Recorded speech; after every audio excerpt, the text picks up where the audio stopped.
ఉగ్రదాడికి వ్యతిరేకంగా కాంగ్రెస్ పార్టీ కదతుంది.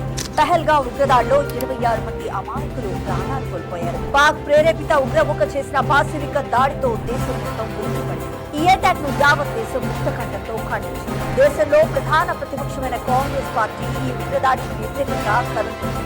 ఈ దాడి దేశంపై జరిగిన దాడి అంటూ ఘర్షించింది. పహల్గాం దాడిని ఏఐసీసీ చీఫ్ గౌరవ్ మల్లికార్జున ఖర్గే గారు తీవ్రంగా ఖండించారు. ఈ దాడి పిరికిపందల చర్య అంటూ అభివర్ణించారు.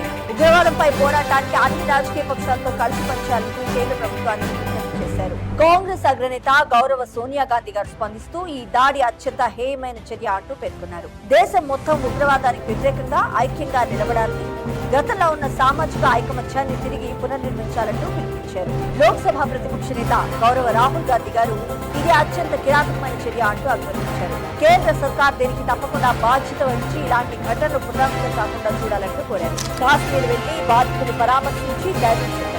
ఉగ్రవాదంపై పోర్లో కేంద్రానికి ఎప్పుడూ అండగా ఉంటామంటూ కూడా అభ్యర్థించారు మన రాహుల్ గాంధీ. మరో అగ్రనేత గౌరవ్ ప్రియాంక గాంధీ గారు దాడిపై స్పందించారు.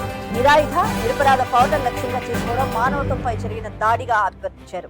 ఇది ఏ మాత్రం ఆమోదయోగ్యం కాదంటూ తెలిపారు. దేశం మొత్తం ఉగ్రవాదాన్ని వ్యతిరేకిస్తుంటే ఐక్యంగా నిలబడి దీన్ని తీవ్రంగా ఖండిస్తున్నామంటూ వ్యాఖ్యానించారు. రాష్ట్రంలో పహల్గా మృతులకు నివాళిగా పీసీసీ ఆధ్వర్యంలో కొవ్వొత్తుల శాంతి ర్యాలీ తీశారు. ఈ సందర్భంగా గౌరవ సీఎం రేవంత్ రెడ్డి గారు భావోద్వేగంతో మాట్లాడారు.